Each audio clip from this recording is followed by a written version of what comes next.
A man in a heavy, tan work jacket, his face grim under the rain, raised a rifle to his shoulder. Its barrel pointed at the magnificent head of a stallion. The poor animal was swallowed to its shoulders in thick black mud, thrashing in a blind panic, a prisoner of the earth and the storm. And in that moment, another man stepped forward, a man who thought his own time for courage was long past, who believed his only purpose was to fade away. He limped out into the driving rain, leaving the cane he depended on behind him. He didn't carry a weapon. He didn't shout a command. He simply held out his hand. That simple gesture would divide his life into two parts: the quiet, lonely years that came before, and everything that came after. But I'm getting ahead of myself. To understand how they all arrived at this single, life-altering moment, we have to go back to the very beginning. To an old man, a tired farm, and a storm gathering on the horizon, Arthur leaned on his cane, the worn wood, a familiar friend against his palm. Beyond the sagging porch, the sky had turned the color of a bruise, heavy with the storm that promised to be as unforgiving as the years had been to his old bones. He watched the first drops of rain hit the dry, cracked earth, feeling a kinship with his weathered old farmhouse, both of them forgotten. Braced for a fight, they were too tired to win. The air was thick with the scent of ozone and wet dust, that heavy smell that comes just before the sky opens up. In the eerie stillness, the leaves of the great oak tree at the edge of the yard turned their pale, silver undersides up as if in surrender. The ache in his leg was a dull throb, a faithful companion that never left his side. It was a constant reminder of a life he once lived, a life of mending fences and wrestling calves, a life that felt like it belonged to another man. Now, this cane was his shadow, a symbol of every step he could no longer take with confidence.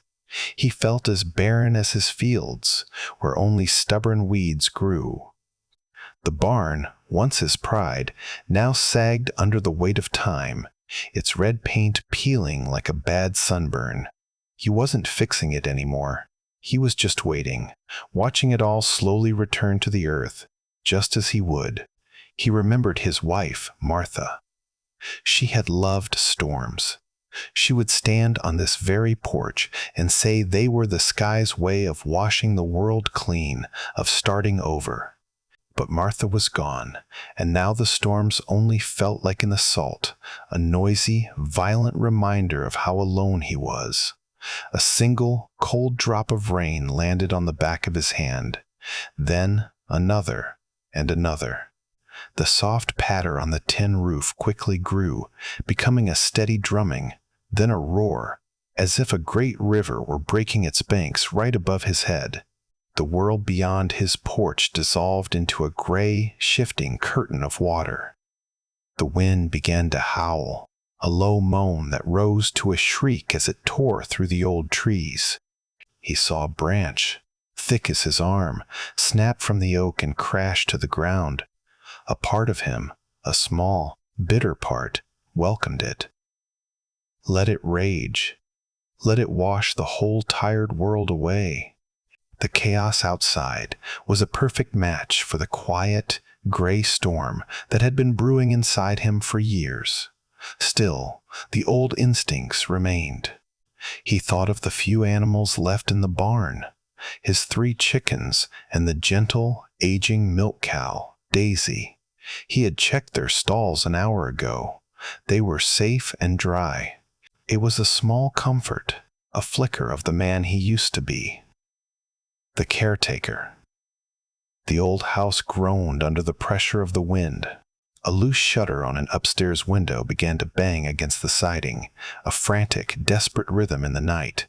It was a lonely sound that echoed the beating of his own heart. He'd had enough. There was nothing more to see out here but nature's fury. He pushed himself up, his knees sending a sharp, angry protest through his body. He turned, reaching for the familiar cool brass of the doorknob. Just as his fingers brushed the metal, he saw it. A weak, flickering light at the very end of his long driveway, nearly swallowed by the deluge. It was a fragile beacon in the overwhelming dark. The wind howled now, rattling the window panes like a trapped thing trying to escape. The light moved slowly, unsteadily, two desperate eyes struggling up his long, muddy driveway on a night no sane person would be out. Headlights cut through the downpour, followed by the groan of an old truck engine that died with a final, weary sigh right in his yard. A frantic farmer, his face slick with rain, stumbled from the cab and ran for the porch, shouting something Arthur couldn't hear over the wind. "Arthur! Thank heavens! I'm in a real bind here," the man yelled as he collapsed onto the porch steps, shaking and out of breath. It was Henderson, from the next valley over. His panic was a wild energy in the night. Henderson quickly explained his story in ragged breaths. He'd bought a horse at a cheap auction, one nobody could handle. He was taking it to the slaughterhouse in the morning, but the storm had turned his journey into a nightmare, and the animal was destroying his trailer from the inside. Arthur aimed the dim yellow glow of his porch light toward the truck. The heavy, violent thud of hooves against metal echoed through the storm, punctuated by the sharp crack of splintering wood. It wasn't the sound of anger. It was the sound of absolute terror. "He's untamable," Henderson spat, using his sleeve to wipe the rain from his face. "Never been broken. Fights every touch, every rope. He's just a lost cause." Ignoring Henderson's warnings to stay back, Arthur limped off the porch and moved closer to the trailer. He squinted through the slats, his eyes adjusting to the darkness within. He could make out a powerful shape, a silhouette of knotted muscle drenched in sweat, shifting restlessly in the small space. Then, for a single fleeting moment, the horse turned its head. An eye, wide and white, rolled in fear. But in that instant, the porch light caught it, and Arthur saw past the panic. He saw deep, profound terror, the look of a wild creature cornered, utterly convinced it was about to die. The old veterinarian inside him, the part he thought had gone to sleep long ago, stirred and woke up. He saw not a beast to be feared or a problem to be solved, but a patient in desperate need of a calm hand. "We need to get him into the barn," Arthur said, his voice steady. "He'll tear that trailer to pieces." Henderson just scoffed, shaking his head. "You can't get near him. I tell you, he's pure devil." He held up a thick, heavy chain he'd been carrying, as if more force was the only possible answer. Arthur shook his own head slowly. "More fear will only create more fight," he said, his voice quiet but firm. "That's not the way." He held up a hand, a universal gesture for, "Wait, be still." As the two men stood there, a silent standoff in the heart of the storm, a brilliant flash of lightning turned the world. A stark, blue-white. For a single, breathless second, everything was frozen in that ghostly light. It was followed by a crack of thunder, so immense, so violent, it felt like the sky itself was breaking apart right over their heads. The sound wasn't just heard, it was felt, a physical blow that vibrated deep in their bones. In that blinding, terrifying moment, the stallion screamed, a sound of pure agony and fear. The trailer door exploded outwards, shattered by a desperate, powerful kick, and the horse became a dark blur of pure, untethered panic, launching itself into the heart of the storm. The stallion, in a blind panic, bolted into the storm. It was not a graceful run for freedom, but a frantic, headlong scramble into the churning darkness. His powerful hooves, made for solid earth, found no purchase on the slick, rain-soaked ground.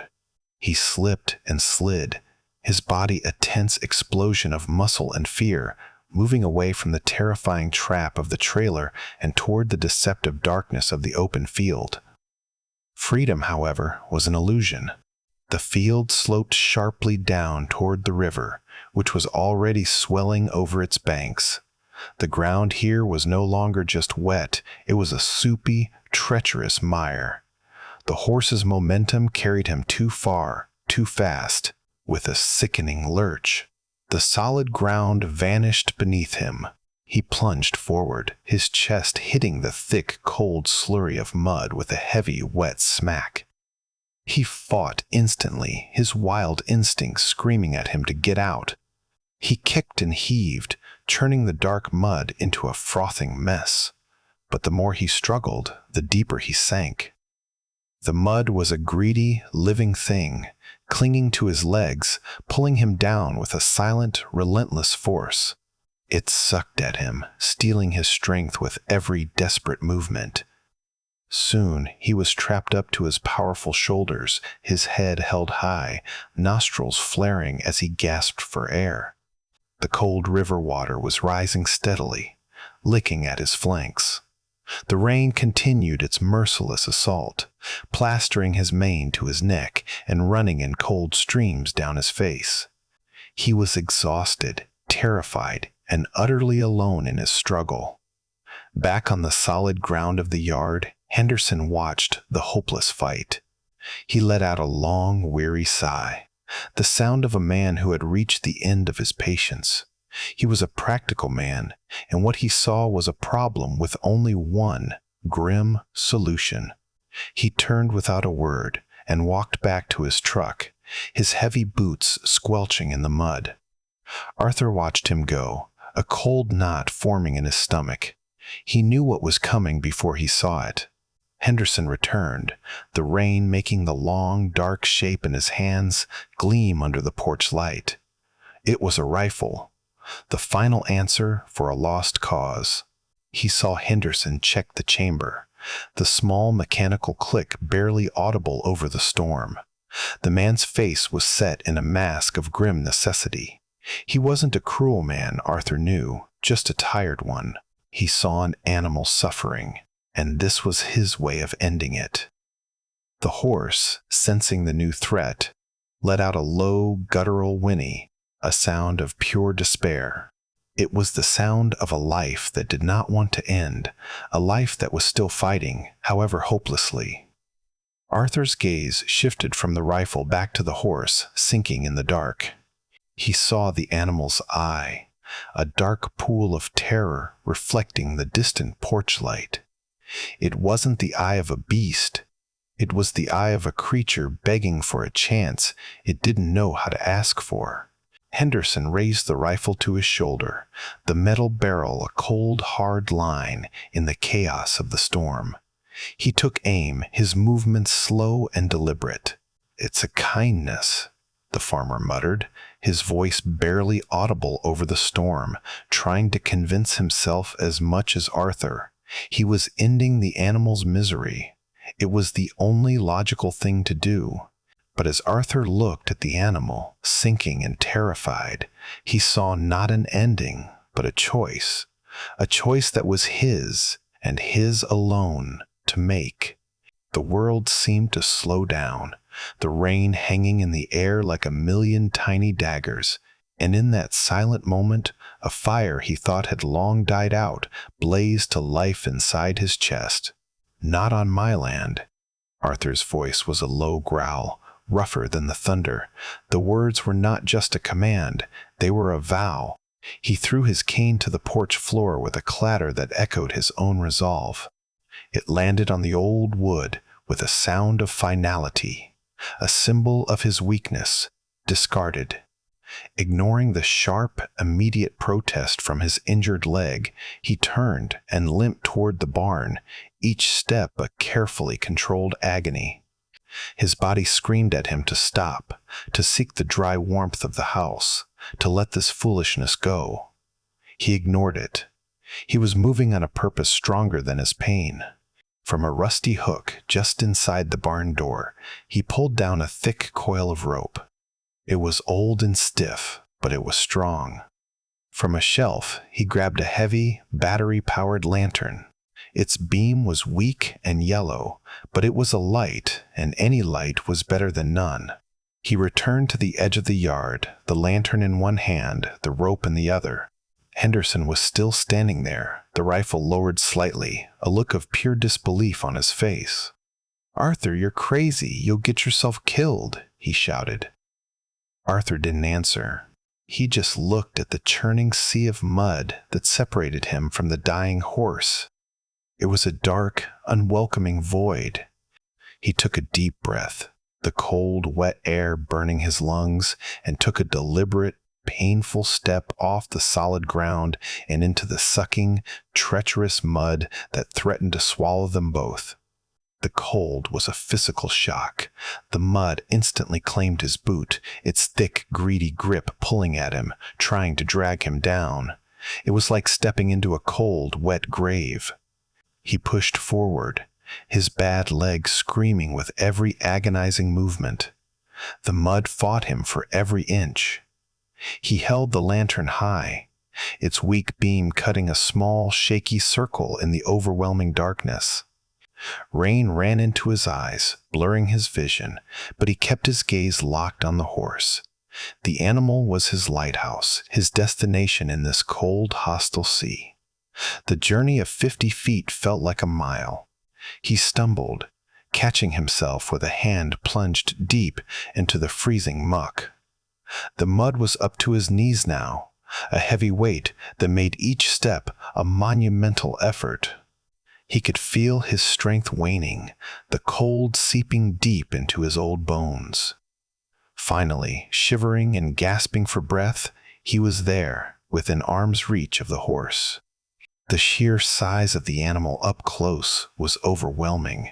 He could hear its ragged, panicked breathing, could smell the sweat and fear coming off its soaked body. The animal's massive head whipped around as he approached, its eyes white with terror.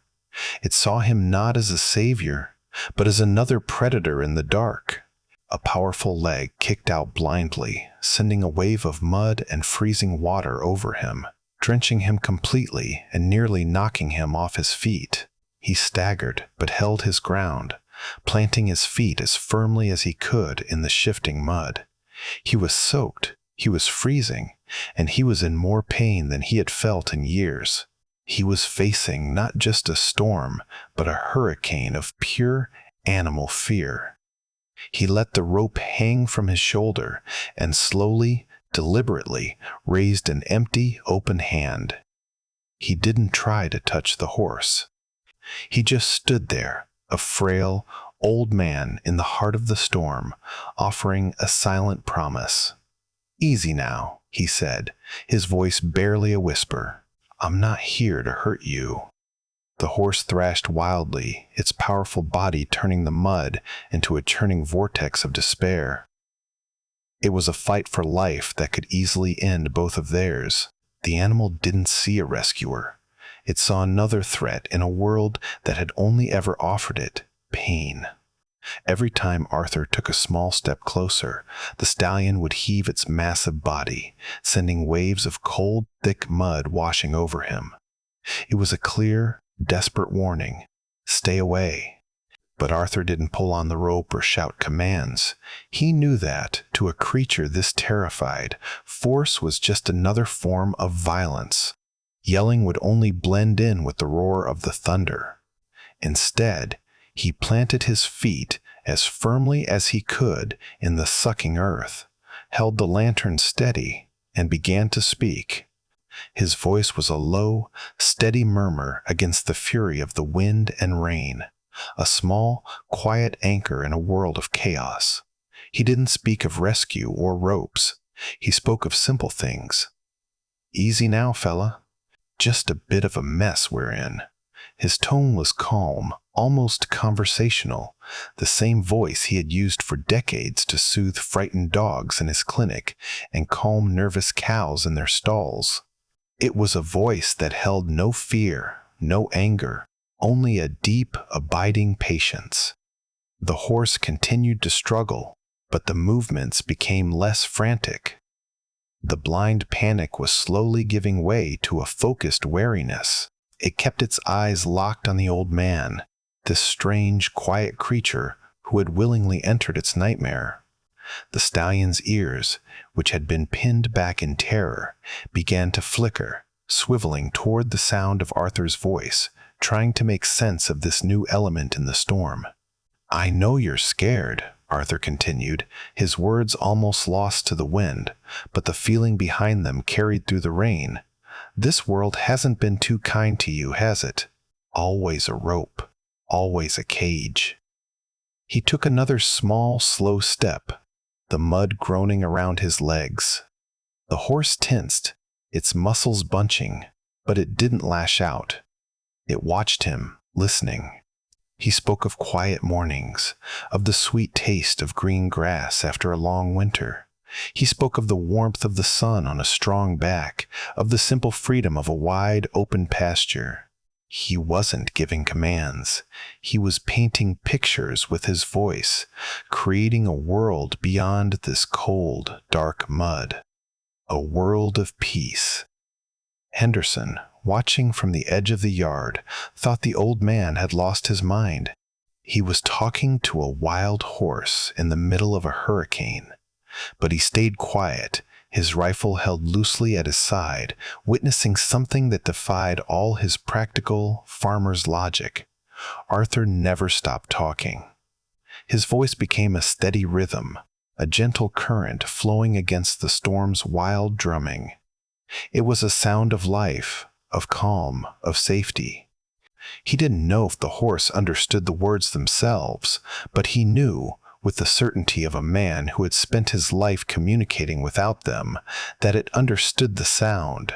Slowly, miraculously, the violent thrashing subsided. The frantic kicking stopped. The horse's powerful body, which had been a coiled spring of panic, began to relax, muscle by muscle. And in the churning mud, under the relentless, driving rain, the great animal grew still, its breathing ragged and loud, but its body no longer fighting him. It was just listening. And then, something shifted. It wasn't a sudden movement, but a subtle change in the air between them. The horse's frantic struggle ceased, its muscles trembling, not with fight, but with a deep, bone-weary exhaustion. In the shaky, golden glow of the lantern, the wild stallion slowly, deliberately, turned its magnificent head, and its dark, liquid eyes met Arthur's. For a breathless moment, the storm faded away, the roar of the wind and the drumming of the rain becoming a distant hum. All that existed was a silent understanding between two broken beings, a fragile truce declared in the heart of the darkness. The horse's eyes were deep and vast, holding the reflection of Arthur's small, flickering light. There was still fear in them, but it was overshadowed now by a profound weariness and something else, a flicker of curiosity, of question. For the first time, Arthur felt the horse was not just reacting to him, but truly seeing him, and in that gaze, Arthur saw his own exhaustion, his own loneliness mirrored back at him. Gently, so slowly his movement was almost imperceptible, Arthur raised his hand again. This time, he didn't stop a few feet away. He reached forward, through the rain, his trembling fingers extended toward the horse's wet, muddy face. The stallion flinched, its body tensing for a moment, and Arthur froze, holding his breath. He was expecting the animal to pull back, to lash out, to shatter this fragile moment. But it didn't. Instead, after a long, tense second, the great horse lowered its head, just an inch, a small, almost imperceptible nod of consent. Arthur closed the remaining distance, and the rough, calloused skin of his fingertips made contact with the soft, velvety muzzle of the horse. The animal shuddered at the touch but did not pull away. It was a touch that asked for nothing and offered only comfort, In that shared gaze, a silent promise was made. Arthur would not leave him, and the horse, for this moment, would not fight him. It was a profound and sacred trust forged in the crucible of the storm. Arthur felt a warmth spread through his chest that had nothing to do with the weather, a feeling of connection so powerful it almost brought him to his knees. He took the rope from his shoulder, his movements slow and deliberate, never breaking eye contact. He carefully, gently, looped it around the horse's strong neck. The stallion stood perfectly still, accepting the rope not as a tool of control, but as a connection, a lifeline. The first step was done. The trust was there. But as Arthur took the end of the rope and pulled, the reality of their situation crashed back in on him. The horse was a dead weight, held fast by the thick, greedy mud. Arthur pulled with all his might, his muscles straining, his bad legs screaming in protest, but nothing happened. The horse was simply too heavy, the mud too strong. He felt a cold dread seep into his bones that had nothing to do with the rain. His own strength was failing. The adrenaline that had fueled him was fading, replaced by a deep, chilling exhaustion. He looked at the horse, then at the rising water, then at the endless, dark night. The trust between them was real, a small miracle in the storm, but it wouldn't be enough. They were going to die here, together, in the dark. Through the sheets of rain, a neighbor squinted from his window, noticing the impossible sight of a single, defiant light bobbing in the darkness down by the river. It was Jacob, a man whose farm bordered Arthur's to the east.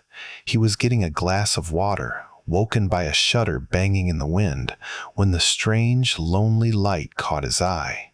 He knew that part of Arthur's land. It was a dangerous, marshy hollow that flooded in even a light rain. No one, especially not an old man with a bad leg, had any business being down there in a storm like this. It was a silent alarm. Without a word to his sleeping wife, Jacob pulled on his boots and a heavy coat, his mind already turning. He didn't need to know the details. A light where there shouldn't be one on a night like this meant one thing: trouble. He went to his phone and made one quick call. "It's Jacob. Get your tractor. Something's wrong down at Arthur's place, by the river." The message spread like fire through the dry grass of community. The call went from Jacob to Miller, and from Miller to the Peterson brothers. Farmhouse lights began to blink on across the valley, small yellow squares of warmth appearing in the vast, stormy darkness. These were people who lived by the seasons and by each other. They understood the unspoken language of a crisis.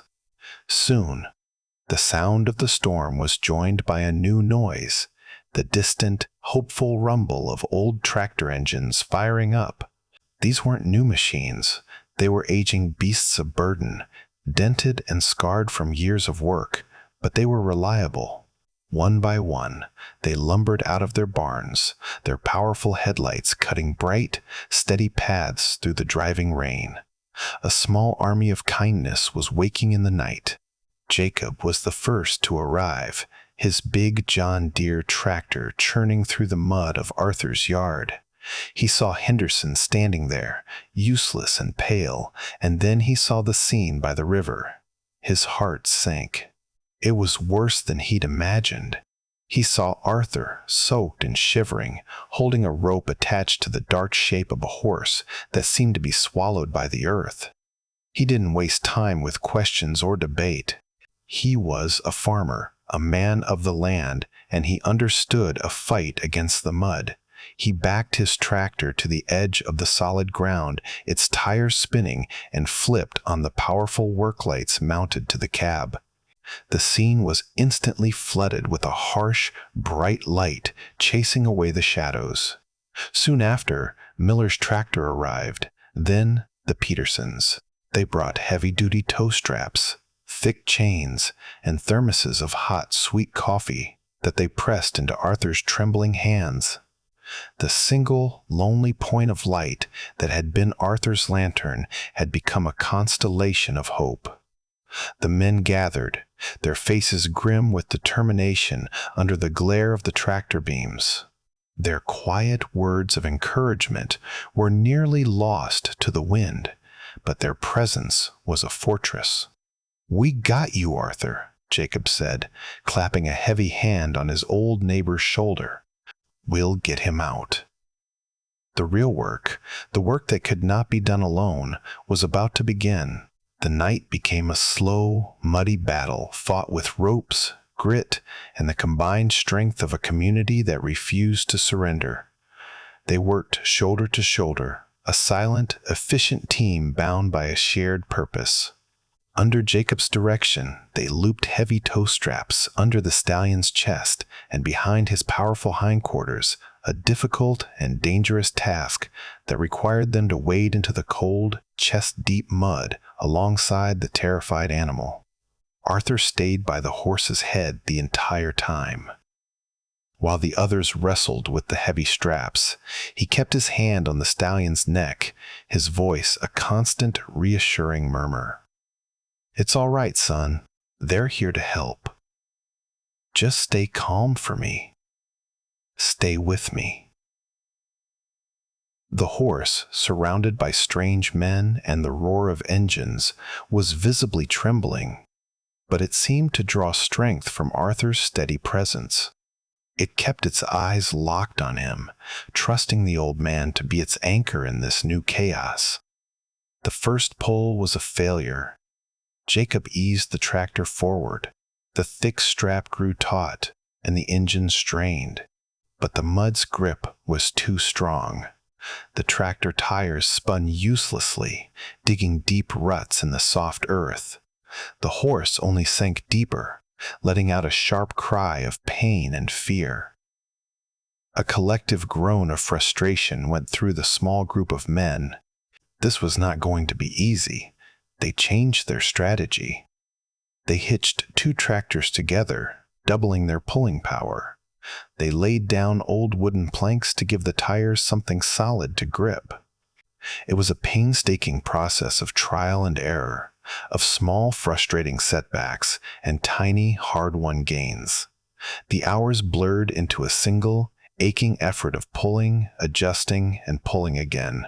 Rain and sweat mingled on their faces. The cold seeped into their muscles, making them stiff and clumsy. They were covered in mud from head to toe, their faces grim masks of exhaustion, but no one spoke of giving up.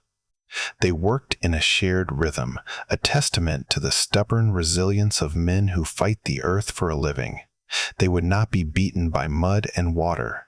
Just when it seemed their strength was gone and the night would win, something shifted. During one long, steady pull, with both tractor engines groaning in protest, there was a great sucking sound that seemed to come from the very center of the earth. The mud was finally letting go. Inch by agonizing inch, the horse was dragged forward, its body plowing a deep furrow in the muck. The men shouted encouragement, their voices raw with effort and hope. "That's it! Keep it coming! He's moving." Then, with a final, desperate lurch, the horse broke free. It staggered onto solid ground, its legs buckling beneath it. It stood there, covered in a thick coat of mud, trembling violently from head to hoof, its sides heaving as it gasped for air. But it was alive. It was free. The moment the tension left the ropes, Arthur collapsed beside the animal, his own legs giving out completely. He was too exhausted to stand, too drained to speak. He simply rested his hand on the horse's shivering flank as the first, clean, gray light of dawn broke over the ravaged, muddy land. In the pale, quiet light of the new day, the storm had passed, leaving behind a world washed clean and utterly exhausted. The neighbors, their faces etched with fatigue, but also a quiet satisfaction, began to unhitch their tractors. Henderson, who had stood by looking useless and ashamed for most of the night, walked over to Arthur, who was still sitting on the muddy ground beside the rescued horse. I don't know what to say," Henderson stammered. "You were right." Arthur slowly, painfully got to his feet, leaning on Jacob for support. He looked at Henderson, his eyes clear and steady. "He's not for sale anymore," he said, his voice raspy. "Not for meat, not for anything. I'm keeping him." Henderson just nodded, looking at the magnificent animal, now caked in mud, but alive and breathing. He saw not a beast, but a miracle. He wouldn't take any money, but Arthur insisted. He pressed a few worn, damp bills from his wallet into the other farmer's hand, a symbolic transaction that sealed the stallion's fate and his own. It wasn't a purchase, it was an adoption. With gentle words and the help of the others, Arthur coaxed the horse to its feet. The animal was weak, its powerful legs trembling, but it followed him. He led it slowly toward the old barn, the one he had thought he would let fall to ruin. Now, it felt like a sanctuary. Inside, the air was warm and smelled of sweet hay and old wood. It was a place of safety. Arthur spent the next hour tending to the horse. He didn't think about the ache in his leg or the cold that had settled deep in his bones. His focus was entirely on the creature standing before him. He brought a bucket of warm water and a soft cloth and began to gently clean the caked mud from the animal's coat. It was a slow, meditative process, a gentle baptism washing away the trauma of the night. With each stroke, he spoke to the horse, his voice a low, soothing murmur. "There now. We'll get you cleaned up. You're safe now. You're home." The stallion, who had fought every human hand that had ever tried to touch him, stood perfectly still, his head lowered, his breathing growing slow and even. He seemed to understand that these hands were different. These hands were kind. As he worked, a name came to Arthur's mind. It wasn't a grand or powerful name. It was a quiet word, a word that felt like the stillness after a storm. He spoke it softly, like a prayer, as he wiped the last of the mud from the horse's face. "Grace. I'm going to call you Grace." In response, the magnificent horse let out a soft, low nicker. He turned his head, and in a gesture of profound trust that made Arthur's heart ache, he lowered his heavy head and rested it gently on the old man's shoulder. Arthur wrapped his arm around the horse's strong neck, a silent acknowledgement passing between them. He worked slowly, his hands, once stiff and unsure, now moving with a gentle purpose. When the work was done and Grace was covered with a warm, dry blanket, Arthur leaned his weary head against the horse's warm neck, the scent of hay and animal filling the quiet air.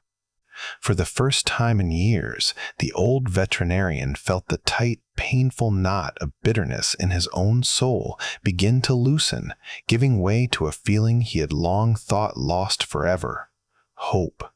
Months later, the morning sun poured like liquid gold over the green pasture. The world was alive with the colors of late spring. The old, sagging barn had a new coat of red paint, and the fence line, once broken and neglected, stood straight and true. Arthur watched from the fence, leaning against the wood, not for support, but in simple contentment. The cane he had once depended on now leaned against the wall on the porch, collecting dust. His limp was a faint memory, a ghost that only visited on cold, rainy mornings. A powerful, confident sound drew his attention. Grace, no longer a specter of fear, but a vision of power and peace, galloped across the field. His dark coat shone like polished mahogany in the sunlight, and his mane and tail flew behind him like a silken banner. He was the picture of freedom, a living embodiment of strength and spirit, no longer running from fear, but running for the sheer joy of it. Watching him, Arthur felt the last of his own stiffness melt away. Taking care of Grace had been a kind of therapy he never knew he needed. The daily ritual of mucking out the stall, of brushing the horse's long coat, of leading him to and from the pasture had forced him to move. The walking had strengthened his leg, and the purpose had mended his spirit. He had been so focused on healing the horse, he hadn't noticed he was also healing himself. Grace slowed to a trot, then a walk, and made his way directly to Arthur. He stopped at the fence and lowered his head, nudging the old man's chest with his soft muzzle. Arthur smiled, scratching the horse behind the ears in the spot he loved most. The bond between them was a quiet, unspoken language. Grace was still wary of strangers, but with Arthur, he was as gentle as a lamb. The community had healed, too. The night of the storm had reminded them of their connection to one another. Jacob and Miller now stopped by regularly for coffee, their visits filling the old farmhouse with a warmth and laughter it hadn't known in years. They talked about the weather and the price of feed, but underneath it all was the shared memory of that night, a reminder that they were stronger together. Arthur watched Grace run, a living testament to second chances, and felt the warmth of the sun on his face. That night had threatened to take everything, but in the end, it had given back so much more.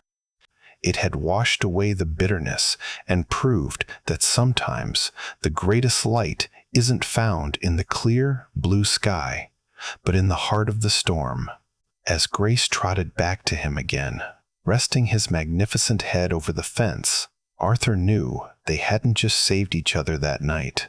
In the deepest, darkest mud, where all hope seemed lost, they had found something unexpected. They had been granted a quiet blessing, a simple, extraordinary grace.